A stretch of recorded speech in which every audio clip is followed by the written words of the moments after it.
하나님의 말씀 보시겠습니다. 에베소 6장 4절입니다. 또 아비들아 너희 자녀를 노엽게 하지 말고 오직 주의 교양과 훈계로 양육하라. 아멘. 하나님, 부모의 직임이 참으로 어려운 것 같습니다. 왜냐하면 행위로 자녀들에게 본을 보여야 하기 때문입니다. 우리가 먼저 주님의 교훈을 얻기를 원합니다. 이 시간에 저희들을 주의 말씀으로 사로잡아 주시옵소서. 우리 안에 또한 내면에 어린아이가 있습니까? 주님 치료하여 주시옵시고 모든 상처 싸며 주시옵시고 회복시켜 주시옵소서. 거룩하신 예수 그리스도 이름으로 기도드립니다. 아멘. 제목의 말씀은 내면 어린아이의 치료와 회복입니다. 참으로 이것은 어렵습니다. 어렸을 때 받았던 수많은 어둠과 상처들을 그들의 어른의 모습에서 볼 수가 있습니다. 어른이 바로 어린이 같은 사고와 생각으로 사는 사람들이 있습니다. 우리 가운데도 그런 과거의 슬픔이나 고통들이 어쩌면 남아 있을 수도 있겠습니다. 우리 자녀들이 장성했을 때 어린이가 되지 않게 하기 위해서 주의 말씀에 훈련을 시키라고 가르치고 있습니다. 그리고 하나님의 말씀을 가르치라고, 그래서 하나님의 가르침에 그 말씀의 양육이 필요하다라고 말씀하고 있습니다. 정말 중요한 말씀인 것 같습니다. 미국에 4자녀를 둔 어머니가 있습니다. 제 사위가 사역하는 그 교회의 어머니입니다. 4자녀를 두었어요. 그리고 예수를 믿은 지는 그리 오래되지 않았지만 이 어머니는 자녀를 하나님의 말씀으로만 훈육하기로 작정한 것 같습니다. 그래서 학교에 다녀오면 고등학생, 중학생도 있습니다만은 다녀오면 3시간 동안은 말씀을 읽게 합니다. 하루에 40장 읽어야 하고, 그리고 기록해야 하고 써야 하고, 그리고 3시간 동안은 그 어떤 것도 하지 않고 먼저 학교 숙제 이전에 그 일들을 성경 읽는 것과 쓰는 것을 끝내도록 합니다. 어머니도 마찬가지로 그 시간에 아이들과 함께 성경을 읽는다고 합니다. 그래서 만일에 성경을 읽다가 학교 숙제를 미처 끝내지 못했을 때는 학교 숙제 하지 않고 가도 괜찮다고 합니다. 바로 말씀이 먼저라는 교육을 시키고 있습니다. 이분은 간호사입니다. 그래서 일주일을 간호사 일을 하게 되면 경제적으로 어렵지 않을 겁니다. 그러나 일주일에 3번 정도 내지 2번 정도 일을 가는 대신에 자녀 교육에 모든 것을 쏟아야 하겠다. 근데 그 자녀 교육이 세상 교육이 아닌 바로 하나님의 말씀의 교육을 해야 되겠다 결정을 한 겁니다. 그래서 2, 3일 돈을 벌어서 먹고 살기는 굉장히 빠듯해요.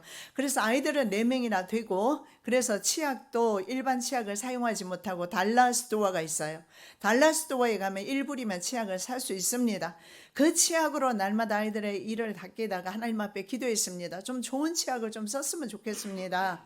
그랬더니 크로고라는 그로서리가 있어요. 거기에서 매달 한 달도 빠짐이 없이 공짜 쿠폰이 오고 있어서 치약은 옛날보다는 좀 나은 것을 쓰고 있다라고 합니다. 여러분, 지나가는 말로 듣지 마시고 현재 내 자녀들이 과연 성경 말씀을 날마다 묵상하면서 살고 있는지 한번 깊이 우리가 이 말씀에 도전을 받아야 되지 않을까 생각합니다. 그러면 이 자녀들은 어떨까요? 새벽 기도에도 특히 고등학생, 중학생은 데리고 갑니다. 새벽 기도에 항상 데리고 다니고, 그리고 다녀온 후에 학교에 갑니다. 학교 성적은 어떨까요? 1절 학원 교육 없습니다.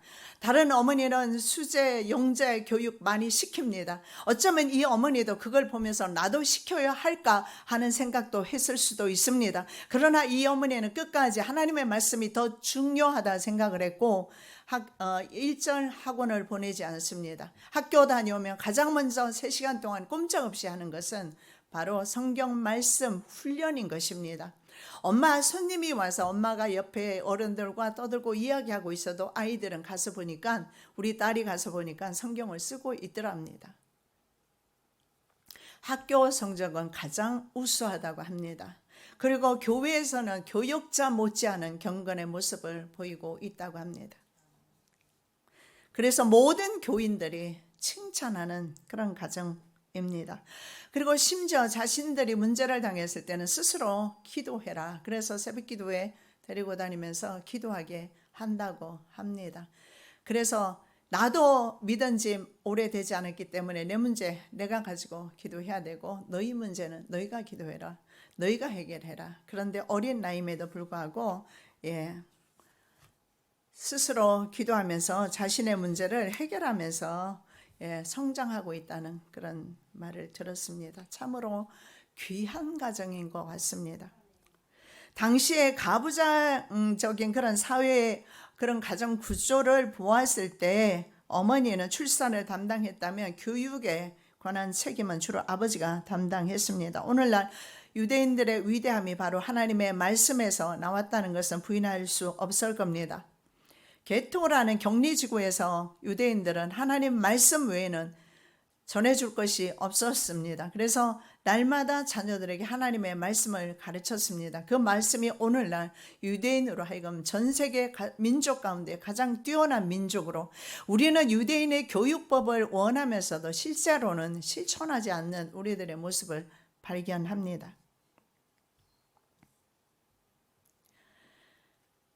그런데 성경의 말씀에 보니까 아버지가 교육을 담당을 했는데 성경에는 행위의 말이 아닌 행위의 온전함으로 본을 보여야 하므로 부모의 위치가 참으로 어렵다라는 사실을 알 수가 있습니다.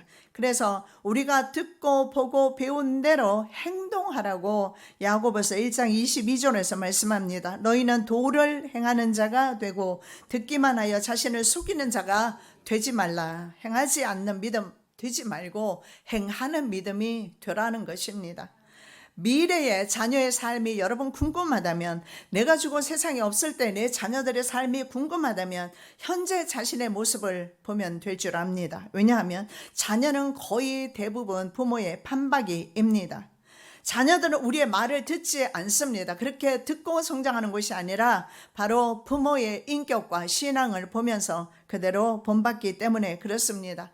오늘 성경은 자녀를 분노로 대하지 말라라고 말씀을 합니다. 원어적 의미는 무엇에 대항하는 것을 말합니다. 분노하다, 대항하다, 합성어로 학대나 억압적으로 아니면 비인격적으로 자녀를 대하지 말라라고 말씀을 하고 있습니다. 자녀가 문제를 일으켰을 때 그 문제만을 보면 우리는 쉽게 분노할 수가 있습니다. 처음에는 훈육으로 시작하지만 감정을 조절하지 못하게 되면 비난과 폭언을 쏟아붓게 됩니다. 왜냐하면 가장 편한 것이 바로 내 가족 아닙니까? 그래서 다른 사람에게는 그렇게 하지 않지만 내 가족에게는, 심지어 아내나 남편이나 자녀에게는 이렇게 비난을 쏟아붓게 됩니다. 무의식적 연령 퇴행이라는 것이 있습니다. 이게 뭐냐면 바로 어린 시절로 어른이 되어도 어린 시절로 퇴행된 습관을 말하는 것입니다. 이것이 바로 내면의 어린아이라 볼 수가 있습니다. 왜냐하면 자라면서 스스로 분노와 화의 감정을 어른들로 의해서 억지당하면서 그것을 표출하지 못했을 때 과거에 무시당하고 상처받은 그 아이의 모습이 숨어 있다가 어른이 되어서 다시 그 모습이 나타나는 것을 의미합니다. 그래서 폭력적인 가정에서 주로 폭력과 살인하는 자녀가 나타나게 되고, 정서적으로 불완전한 가정에서 정신병자의 자녀들이 그래서 훨씬 더 심화된 형태로 나타나는 것을 보게 됩니다. 자녀를 지난주에 생산한 제 딸 말입니다. 그날 저에게 전화로 이런 말을 합니다. 내가 태어났을 때 엄마도 나를 이렇게 이쁘게 나를 바라보았느냐고. 참 이쁘다 그래요. 그래, 내가 그랬다. 나는 너희들이 그 어떤 것도 내게 아무것도 해주지 않을지라도 너희들의 존재 자체가 나는 너무 귀했고, 내가 영적인 일을 제외하면 육신적으로 내 인생 가운데 가장 행복했던 때가 너희들을 키울 때였다. 그런 것 같아. 엄마가 나를 참 많이 사랑한 것 같아. 내가 그래서 자존감이 그래서 내가 높은 것 같아. 우리 딸을 보면서 느끼는 것은요, 뭐 우리 아시안이 다 그렇잖아요. 키도 작고 못생기고 피부도 뭐 그렇고. 그런데 그 어떤 미국 사람들 앞에서도 절대로 기가 죽는 모습을 제가 본 적이 없어요. 언제나 담대하게. 그래서 때로는 제가 그런 얘기도 해요. 살도 좀 빼지 그러냐. 그럼에도 불구하고 전혀 날씬한 아이들 옆에 가도 기가 안 죽는 내 딸의 모습을 보면서 내가 잘 키웠구나. 자존감 있게 키웠구나. 외모의 문제가 아니고 자신 안에 있는 바로 그 하나님을 신뢰하고 그리고 자신을 신뢰하는 그 마음으로 살아가고 있구나. 제가 그런 것을 좀 느꼈어요. 그러면서 저에게 그런 말을 해요. 엄마 감사해. 엄마 고마워요. 예, 자식을 낳아봐야 된다니까. 네, 그래야지 부모의 마음을 아는 것 같아. 원래 제 딸은 좀 자랑하면 저에게 정말 살갑게 대합니다. 정말 잘합니다. 그럼에도 불구하고 자녀를 낳고 나서는 더 엄마의 마음을 이해하는 것 같습니다. 자, 가정에서 어떤 환경의 성장 과정을 거쳤는지 여러분 스스로 한번 생각해 보시기 바랍니다.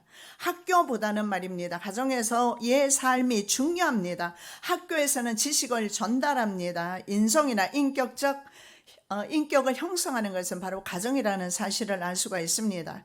우리는 자녀를 바라볼 때 다른 사람을 바라볼 때도 마찬가지입니다. 그 사람이 성공을 했거나 못했거나 아니면 내 자녀를 바라볼 때 공부를 하거나 못하거나 상관이 없이 그 모습 그대로 인정하고 하나님의 피조물로서 그대로 사랑해야 될 줄로 믿습니다. 제가 손녀를 보면서 느끼는 것은 내 기대치를 좀 못 미치지만 그럼에도 불구하고 바라보면서 그 바라봄으로써 저는 참 사랑스럽다라는 생각을 가지게 됩니다. 그 존재 자체가 귀하다. 왜 그럴까요? 그 아이가 바로 내 손녀이기 때문에 그렇습니다. 하나님께서 우리를 바라보실 때 바로 그러한 눈빛으로 바라보지 않을까. 우리 자녀를 또한 바라볼 때 역시 우리도 그 자녀 존재 자체를 귀하게 보셔야지. 문제를 일으킬 때마다 그 아이는 문제아로 봤을 때 그 아이는 역시 어릴 때부터 그 상처를 가지고 살아가게 될 것이고 결국은 무의식적인 연령의 그런 퇴행성을 보이게 될 겁니다. 그러면 어른이 되어서도 정상적인 삶을 살지 못하게 될 거예요. 부모가 고통과 회의 혹은 열등감이나 불안감이나 그리고 무능력, 어둠에 묶여서 살게 되면 자녀는 그 모습을 봅니다. 그래서 자녀의 모습에 불안감이 있다면 그것이 나의 모습임을 여러분 인정하셔야 될 것입니다. 자기 생각의 대화는 결국은 자기 행동이라는 과실을 먹게 됩니다. 자기가 무슨 생각을 하느냐에 따라서 행동의 결과를 자기가 먹는다는 사실을 알 수가 있습니다. 선악과를 본 하와의 모습에서 그게 정말 잘 나타나고 있습니다. 마음과 행동의 단계가 그대로 나타나고 있는 걸 보는데 처음에 하와는 사탄의 말에 귀를 기울였어요. 그리고 그 다음에 다시 선악과를 재인식하면서 보게 됩니다. 선악과를 주목하게 돼요. 그리고 그 다음에 느낌이 옵니다. 참 지혜롭게 할 만한 나무이구나, 열매이구나. 그리고 자신에게 이렇게 말합니다. 먹어도 될 것 같아. 그리고 먹어버립니다. 얼마나 우리의 사상과 생각이 우리 행동을 지배하는지 보여주는 대목입니다. 자녀를 훌륭하게 잘 키우고 싶은 것은 모든 부모의 공통적인 생각일 것입니다. 말씀과 기도 생활이 습관이 된 자녀는 여러분 안심하셔도 됩니다. 미국에서 하루에 3시간 성경 훈련시키는 그 자녀들은 안심해도 됩니다. 어디를 던져놔도 그 아이들은 사람에게 인정받고 하나님께 인정받는 삶을 살아갈 것입니다. 저는 분명히 그 사실을 알 수가 있습니다. 말씀으로 키우고 싶은 것 역시 모든 신앙인의 공통적인 바람일 것입니다. 그런데 실제로는 어떻습니까? 학교 교육이나 학원 교육은 비싼 돈을 내면서까지 여러분 시키지 않습니까? 그런데 하나님의 말씀은 공짜인데도 시키지 않습니다. 왜냐하면 부모 스스로가 어떤 생각을 가지느냐, 하나님 말씀보다는 학교에 보내서 지성교육이 더 중요하다, 인격이 더 중요합니다, 인성이 더 중요합니다. 한국에서만 유난히 그렇게 지식을 강조하는 겁니다. 미국에 살아보면 잡을 얻을 때, 인터뷰할 때 어떤 잘하면서 인성교육을 받았는지 그들은 봅니다. 저는 그것이 바르다고 생각을 합니다. 그래서 심지어는 공부해서 탑을 했을지라도 인성이 되지 못했을 때는, 인격이 준비되지 못하고 다른 사람과 어울릴 준비가 되지 않는 사람은 뽑지를 않습니다.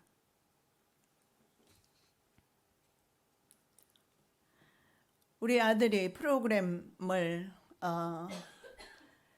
낸 적이 있어요. 자기 이름으로, 그러니까 자기 프로젝트예요. 그래서 자기가 정말 밤을 새워서 열심히 프로젝트를 자기 상사에게 냈는데, 인도 사람이에요. 그런데 인도 사람이 그 프로젝트를 자기 이름으로 바꿔서 역시 더 위의 상사에게 냈습니다.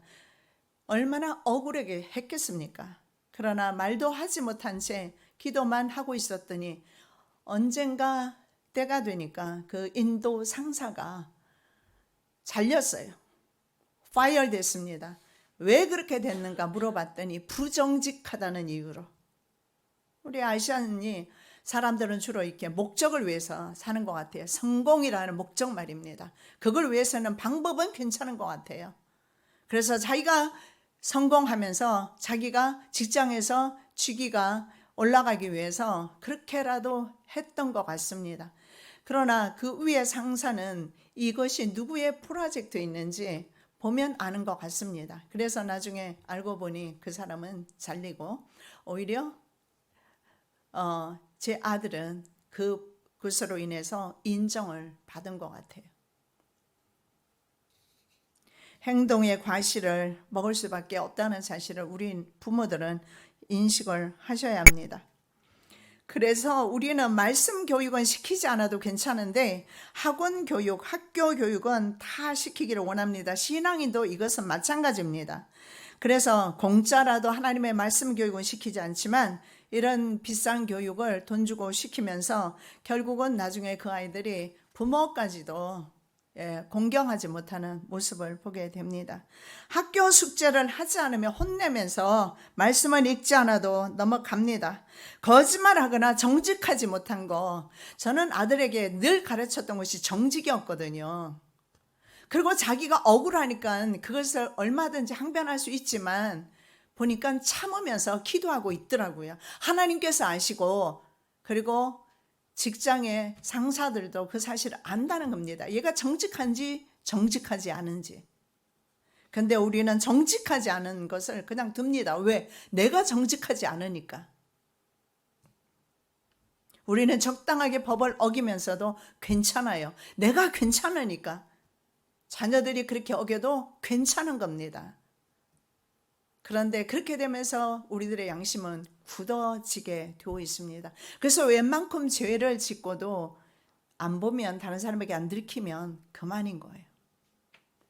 우리 기독교인들이 이렇게 살아가면 이건 정말 하나님께 문제가 있습니다. 사교육은 반드시 시켜야 되고, 다른 사람이 좋은 교육 시키면 마음으로 불안하지요. 그래서 사교육비로 돈을 이렇게 쏟아붓습니다. 이거 다 부모의 자기 만족을 위한 노력이라고 저는 그렇게 생각합니다. 부모는 잘 먹지 못하면서 쓰지 못해도 자녀는 교육을 시켜야 합니다. 11조와 헌금 생활은 하지 않아도 자녀 교육은 사교육비는 지출합니다. 이것이 바로 주입식 기계적인 교육입니다. 이런 교육을 받고 났을 때 심지어는 자기 분야에서 창의력도 없고 두각을 나타내지 못합니다. 기계적인 훈련 받고 그저 시키는 대로 하는 것밖에 더 있겠습니까? 그러면 성장했을 때는 삶을 헤쳐나가는 능력 자체가 없을 겁니다. 중요한 것이 있습니다. 부모의 가치 체계가 하나님 중심이 되어야 돼요. 부모의 생각과 사상 자체가 하나님 중심이 되어야 됩니다. 세상이 기준이 되었을 때 그리스도인의 가정이라도 말만 그렇지 하나님의 자녀로 키우기는 어렵습니다. 바람일 뿐이에요. 하나님의 자녀로 잘 자라주면 좋겠다 생각하지만 부모가 먼저 가치 기준이 바뀌어져야 돼요. 가치 체계가 바뀌어져야 됩니다. 하나님 중심, 하나님 말씀 중심, 기도 중심, 신앙 중심. 그거 아니면 학교 교육 그것도 뒷전입니다. 먹는 것도 뒷전입니다. 그렇게 여러분이 하나님 말씀 중심으로 자녀를 키운다면, 그리고 내가 그렇게 살아간다면 우리 자녀들은 어떤 삶을 살까요? 나와 똑같은 삶을 살게 될 것입니다.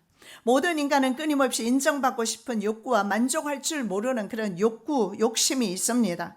그래서 부모가 성공지향적인 그런 사상을 가진 부모라면 당연히 자녀도 수직적인 성공만을 바라게 되면서 관계를 무시하기 시작합니다. 과정은 전혀 중요하지 않아요. 그죠? 사람과의 관계도 중요하지 않습니다. 성공하는 것이 결과만이 중요할 뿐입니다. 자, 남편도 죽고 없는 상황에서 시어머니를 복양하려고 자기 조국까지 떠난, 그래서 베들레헴으로 온 룻을 한번 볼 때 룻과 같은 사람을 우리 자녀들에게는 기대하기 어려울 것입니다. 그렇게 우리가 만일에 자녀를 교육한다면 말입니다. 성경은 어떻게 말하고 있습니까? 그러면 다른 사람을 배려하고 다른 사람과 함께 교류하는 수평적인 삶을 사는 인간이 되도록, 이게 홍익인간 아니겠습니까? 자기밖에 모르는 자녀, 가장 불행한 사람이 그 자식입니다. 다른 사람이 아니에요. 그렇게 살아가는 사람은 인생 정말 외롭게 살게 될 것입니다. 그러나 이웃을 배려하고 이웃과 함께 걸어가는 그런 자녀들은 여러분 안심해도 됩니다.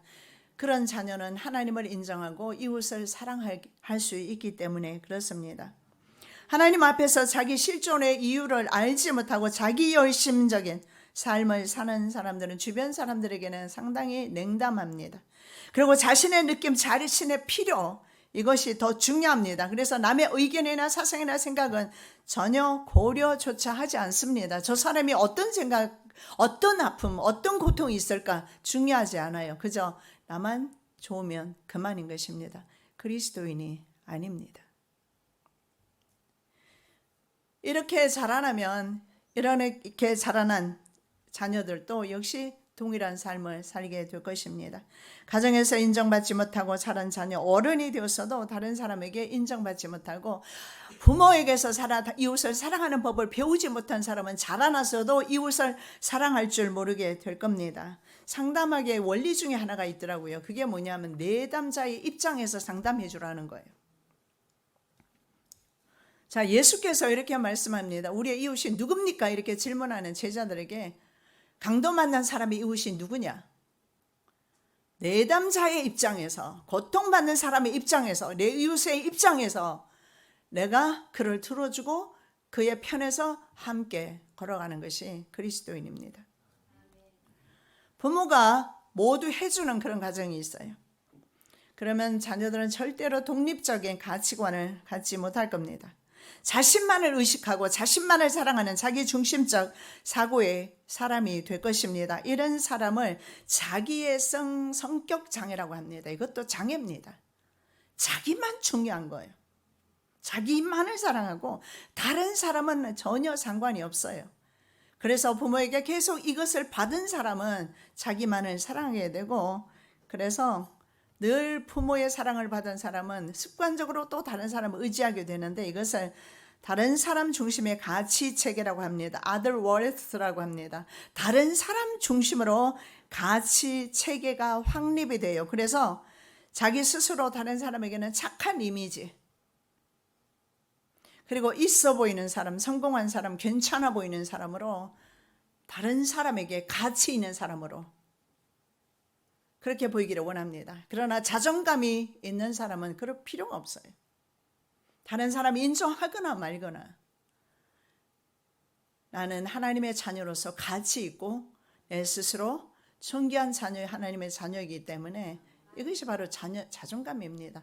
여러분, 자존심은 쓸데없이 부리는 것이고 남이 인정하거나 말거나, 자존감하고는 틀려요. 자존감은 자신의 하나님의 자녀라는 정체성이 확립되었을 때 자존감은 어디 가도 절대로 스스로 길어죽게 하지 않는 겁니다. 이런 사람은 말입니다. 자신의 거짓 자아에 속고 있어요. 그리고 그 사람에게는 내면 세계가 없습니다. 내면이 하나님의 말씀으로 확립이 되어 있지 않기 때문에, 그래서 언제나 다른 사람들과의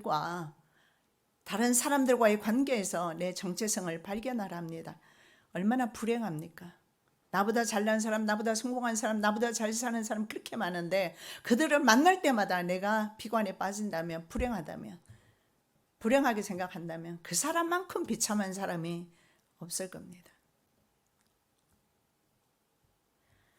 이제는 자녀들도 마찬가지입니다. 내 자녀라는 관점보다는 하나님의 자녀로, 자녀를 존중하시고 하나님의 자녀로 키우시기 바랍니다. 말씀밖에 없습니다. 유대인 교육 여러분 정말 탐나겠지만 다른 것 하나도 없습니다. 말씀 교육입니다. 처음부터 끝까지 말씀 교육입니다. 말씀 읽는 사람 치고 자기 반에서 탑을 놓치는 사람을 저는 본 적이 없습니다. 말씀이 자녀를 양육할 것입니다. 요셉을 말씀이 이끌었던 것처럼, 감옥에서 부디발의 집에서 말씀이 이끌었던 것처럼 말입니다. 어릴 때 신체적, 정서적, 성적 학대를 받거나 엮이는 가정에서 자라며 상처받은 그런 사람을 내면 아이가 있는 어른이겠죠.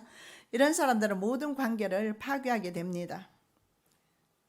예수님은 의인이 아닌 죄인을 부르러 오셨습니다. 스스로 영적으로, 감정적으로 미성숙함을 깨닫는 것이 중요하고, 내가 얼마나 이기적인 사람인가 스스로 인식할 때 우리는 그리스도 안에서 변화될 수 있습니다. 두 번째, 주의 교양과 훈계로 하라고 말씀하고 있습니다. 교양은 징계입니다. 어린이들의 훈련과 교육을 의미하는데, 징계는 매를 동반하는 것을 말합니다. 훈계는 경계를 말하는데, 말을 통해서 다른 사람을 가르치거나 교훈을 주는 행위를 가리킵니다. 자, 가르침은, 성경적 가르침은 자신의 지식이나 아니면 자신의 생각이나 아니면 가문의 전통, 이런 것을 가르치는 것이 아니라는 것을 알 수가 있어요. 하나님의 말씀의 교훈들입니다. 디모데후서 3장 16절입니다. 모든 성경은 하나님의 감동으로 된 것으로 교훈과 책망과 바르게 함과 의로 교육하기에 유익하니, 이는 하나님의 사람으로 온전케 하며 모든 선한 일을 행하기에 온전케 하려 함이라. 선한 일을 행하는 것도 말씀, 그리고 인간이 온전케 되는 것도 하나님의 말씀밖에 없다. 그렇다면 자녀들에게 하나님 말씀을 읽게 하는 것보다 더 중요한 것은 없다라는 겁니다. 그런데 학교 숙제 안 하면 야단치면서 성경 말씀 안 읽어도 괜찮지 않습니까? 우리 모든 인류는 깨어진 그릇입니다. 브로큰 컵이에요. 여러분, 깨어진 컵을 사용하십니까? 물이 새서 사용할 수 없지요. 근데 우리 인간이, 내가 깨어진 컵이라는 거예요. 그래서 하나님의 사랑을 온전히 담고 있을 수가 없습니다. 새기 때문에. 그러면 방법이 없잖아요. 버릴 수도 없고, 버릴 수 없는 컵이라면. 어떻게 해야 되겠습니까? 지속적인 하나님의 사랑의 공급을 받아야 합니다. 하나님의 교훈을 받아야 합니다. 하나님의 가르침을 받아야 합니다. 그래야지 내 자녀들이 소망이 있습니다. 나도 마찬가지입니다. 우리도 마찬가지예요. 하나님의 말씀 없이는, 저는 한 번도 영어 성경을 끝내본 적이 없어서 지금 하고 있는데, 지금 우리 예레미야 하고 있지 않습니까? 예레미야까지 읽었습니다. 여러분 한번 말씀을 여러분 스스로 습관적으로 말씀을 한번 손에 잡고, 말씀을 잡고 날마다 한번 빠짐없이 한번 읽어보십시오. 삶이 어떻게 변하는가, 그리고 우리의 자녀들이 어떻게 변하는가, 하나님의 말씀이 직접 양육하실 겁니다. 우리가 자녀들에게 말할 때 아무 힘이 없습니다. 자녀들 안 들어요. 예 하지만 예 아닙니다. 딴짓합니다. 그러나 하나님의 말씀 자체는 능력이 있어요. 반드시 우리 자녀를 바른 길로 지도할 줄 믿습니다. 우리의 삶 중심에 하나님을 모시고 살 때 인생은 가장 행복한 것입니다. 그런데 통계를 보니까요, 자녀가 부모의 관계가 하나님과의 관계에도 관계 형성에 영향을 많이 미친다고 합니다. 아버지가 자식에게 어떤 모습을 보이느냐, 자식과 아버지가 어떤 관계였냐, 어머니와 어떤 관계였냐에 따라서 하나님과의 관계도 영향을 미친다고 그래요. 왜냐하면 아버지에게 부정적인 그런 많은 그런 엮이는 가정에서 자라면서 영향을 받은 사람들은 그 하나님을 아버지라고 할 때 아버지가 폭력적이었기 때문에 하나님도 폭력적인 하나님으로 받아들인다는 겁니다. 그래서 쉽지가 않다는 거죠. 그래서 부모의 역할이 얼마나 중요한가. 부모가 이렇게 억압적으로 자녀를 양육할 때, 그리고 그렇게 했을 때 그 자녀는 하나님을 믿는 것조차도 힘들어진다는 사실을 알 수가 있어요. 그래서 우리 부모의 행위가 가정에서 얼마나 중요한가. 우리의 이 부정적인 말 한마디가 아이들에게 얼마나 큰 상처가 되는가. 그러면 그 아이가 커서도 그런 것들이 그 안에 그냥 남아 있어요. 그래서 그 내면 아이로 인해서 얼마나 고통을 받을 것인가 우리가 생각한다면 우리의 행위가, 우리의 행동이 얼마나 중요한지 모릅니다. 상처받은 내면 아이는 진정한 자기 인식이나 자기 성찰이 없습니다. 그래서 관계 속에서 친밀함을 느끼지 못합니다. 아버지와 친밀함을 느끼지 못하고 어머니와 친밀함을 느끼지 못하면 하나님과도 친밀함을 느끼기가 어렵다는 겁니다. 그런데 이사야 선지자는 이렇게 말씀합니다. 오직 시온이 이르기를 여호와께서 나를 버리시며 주께서 나를 잊으셨다 하였거니와 여인이 어찌 그 젖먹는 자식을 잊겠으면 자기 태에서 난 아들을 긍휼히 여기지 않겠느냐. 그들은 혹시 잊을지라도 나는 너를 잊지 아니할 것이라. 자녀를 잊는 부모는 거의 없을 겁니다. 그 자녀를 위해서 특히 모든 희생을 다하는 부모들이지 않습니까? 그런데 개 중에는 그 자녀를 매정하게 대하는 부모가 있습니다. 그럴지라도 하나님은 그렇게 하지 않겠다. 하나님은 이런 약속을 우리들에게 주십니다. 우리가 주님 앞에 바른 길 말씀으로 지도받으면서 걸어가셔야 될 줄 믿습니다. 자라면서 말입니다. 너무 많이 지적을 당한 자녀들, 그래서 창의력이 많이 낮다고 그래요. 그리고 관계에서 많이 실패하게 되고 정죄를 당한 사람은 낮은 자존감을 가지게 돼요. 제가 우리 딸을 키우면서 생각해 보니까 몸이 많이 약했어요. 한 번도 야단을 친 적이 없어요. 야단 치는 것은 거의 중요한 것이 뭐예요? 학교 다닐 때 공부 못하면 야단 치잖아요. 근데 공부 못해도 나는 야단을 안 쳤어요. 그냥 건강하기만 하면 되니까. 워낙 건강하지 못해서 다른 애들은 학원 다니는데 나는 얘 수영장 데리고 다녔어요. 밥 좀 먹여보려고. 그러니까 야단을 치지 않았던 것 같아요. 그러면서 대신에 하나 야단 친 게 있어요. 주일날 교회에 가지 않거나 말씀을 읽지 않거나. 그래서 저도 부단히 말씀을 읽는 것과 말씀을 기록하는 것을 많이 가르쳤던 것 같습니다. 그렇게 해서 스스로 자신의 자존감, 하나님 안에서 가지게 되는 그 자존감으로 세상을 승리하고 있는 게 아닌가 생각합니다. 우리는 교회에서도 죄인이라고 정죄를 많이 당하죠. 그리고 교회 올 때마다 회개하라고 저도 많이 합니다. 회개해야 되니까요. 그러다 보니까 우리는 어떻습니까? 자꾸 다른 사람으로부터 비난을 받게 되고 정죄를 당하게 되고 이런 지적을 당하게 됩니다. 그래서 이런 설교를 들으면서 또 우리는 위축이 될 때가 많이 있는데 그 전에 먼저 하나님이 얼마나 나를 사랑하시는가. 이사야 선지자의 말씀처럼 난 절대 너를 잊지 않는다라고 말씀하지 않습니까? 그래서 하나님의 그 정죄보다는 바로 예수 그리스도를 통해서 우리를 용서하신 그 하나님의 사랑을 듬뿍 받고 돌아가시기 바랍니다. 사람들은 머리 좋고 재주 많고 사회적으로 성공한 사람을 인정하고 존중합니다. 사람의 가치가 외모나 성취 여부 혹은 헌신 등 인간의 행위로 매겨지는 것 아닙니다. 하나님은 그렇게 매기지 않습니다. 심지어 부모나 친구조차도 그 자녀에 대해서 가치를 매길 자격은 없습니다. 왜 그러냐면 사람들은 스스로 태어날 수 없습니다. 사람은 자신의 실존을 창조할 능력이 없습니다. 하나님께서 우리를 창조하셨기 때문에 생명의 근원이 하나님이시기 때문에 우리는 하나님의 것이고 하나님만이 유일하게 내 가치를 아시고 인정하시고 먹이신다는 사실을 믿으시기 바랍니다. 그래서 우리는 사람을 볼 때 그 누구도 정죄 판단하지 않으시는 은혜 있으시기 바랍니다. 자, 예수님의 십자가 복음은 여전히 우리가 죄 중에 있어도 용서, 십자가의 용서를 통해서 우리는 여전히 가치 있고 소중한 존재라고 그렇게 가르치고 있습니다. 그리스도께서 우리를 위해서 구속하셨기 때문에 하나님께서는 우리를 가치 있는 존재로 보십니다. 자, 하나님께서 우리를 살리시기 위해서 아들의 죽음이라는 최고의 값을 지불하셨기 때문입니다. 아들을 직접 죽이시기까지 최고의 값을 지불하신 하나님께서 그 사랑을 우리들에게 주신다는 말씀입니다.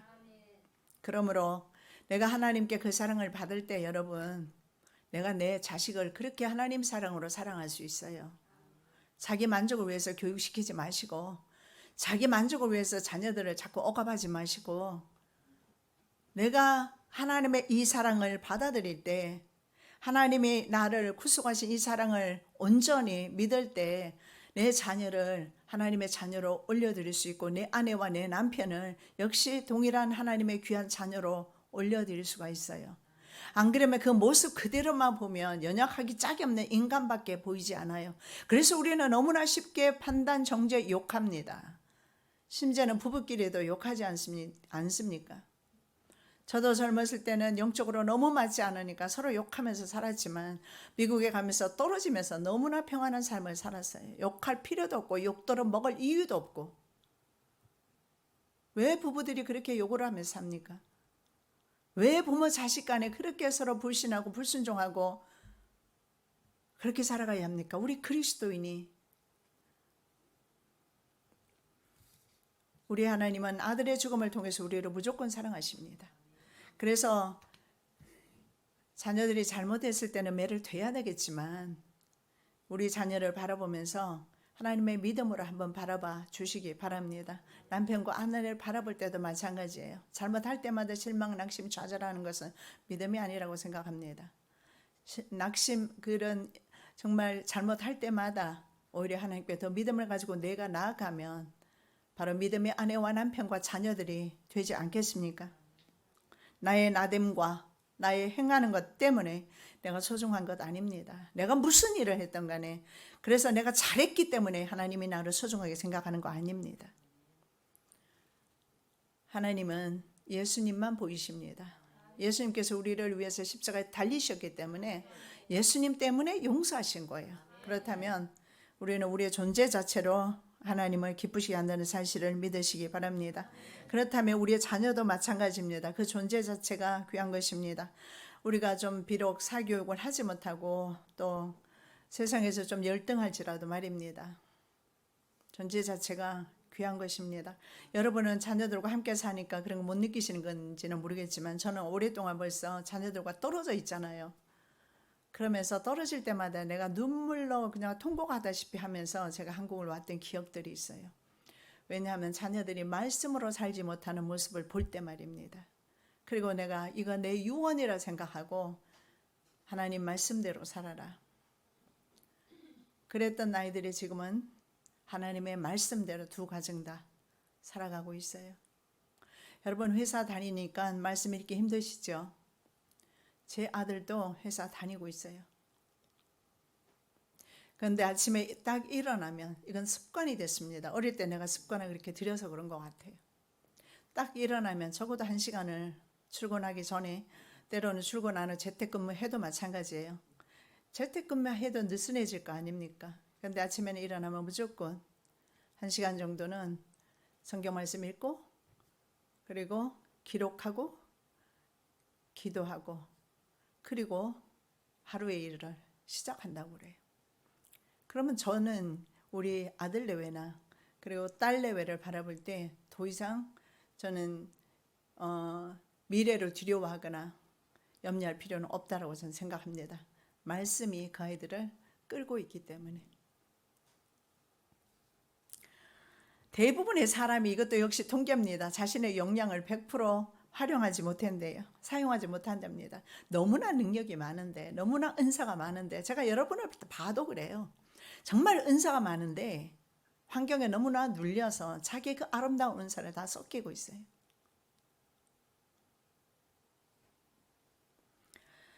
그런데 그리스도인이 하나님을 깊이 영접하게 되면 자신의 가치를 극대화시킬 수 있습니다. 그래서 승리를 자주 하는 사람은 사람이 바뀐다라는 통계도 역시 있습니다.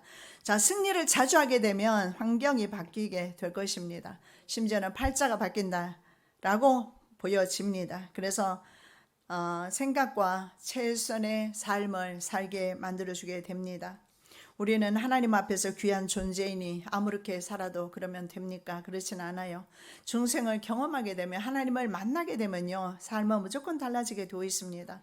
낮은 자존감이나 수치심, 실패감에 더 이상 묶여서 살지 않습니다. 이사야 선지자는 이렇게 말씀합니다. 골짜기는 도두어지며 산과 언덕은 낮아지고 고르지 않은 곳은 평탄하게 되고 험한 곳은 평지가 될 것이라고 40장 4절에서 그렇게 말씀합니다. 하나님 만나면 내면 아이가 없어진다라고 지금 말씀하고 있습니다. 어떤 장애가 있어도 평지가 될 것을 말씀하고 있습니다. 이것이 바로 회심한 사람의 모습입니다. 모든 인간은 자신이 세계 중심이라고 생각하는 자기 중심성을 가지고 태어납니다. 그런데 이 자기 중심성을 포기하는 것은 바로 하나님과 동등되려는 그런 욕구를 포기하는 거예요. 자기 중심성을 포기해야 하나님께서 자신의 주인이 되어서 하나님께서 통치하시게 될 것입니다. 하나님의 용서와 구속에 대한 필요를 깨닫는 것이 정말 중요합니다. 그래서 회심한 사람은 자신을 사랑스럽고 소중한 하나님의 능력 있는 자녀로 받아들이게 되고, 자신을 세계 중심으로 생각하지 않고 이렇게 생각하는 이기적인 삶을 버리고 하나님을 그 중심에 모시면서, 하나님을 모신 사람은 비로소 이웃을 또한 바라볼 수 있게 됩니다. 그래서 사도 바울은 옛사람을 벗어버리라, putting off입니다. 옛사람을 벗어버리라, 새사람을 입어라, putting on입니다. 새롭게 하나님의 사람으로 이렇게 거듭나는 그런 은혜를 말씀합니다. 저와 여러분, 하나님 안에서 새롭게 부모로서 그리고 사회인으로서 권세 있고 능력 있게 살아가시기 바랍니다. 살아계신 아버지 하나님, 참으로 감사드립니다. 주님을 우리의 구주로 모시게 되면 자기 중심성을 포기하게 됩니다. 하나님처럼 되려는 욕구를 버리게 됩니다. 하나님의 용서와 구속을 깨닫게 도와주시고 하나님의 그 사랑을 영접하는 시간 되게 하여 주시옵소서. 거룩하신 예수 그리스도 이름으로 기도드립니다. 아멘.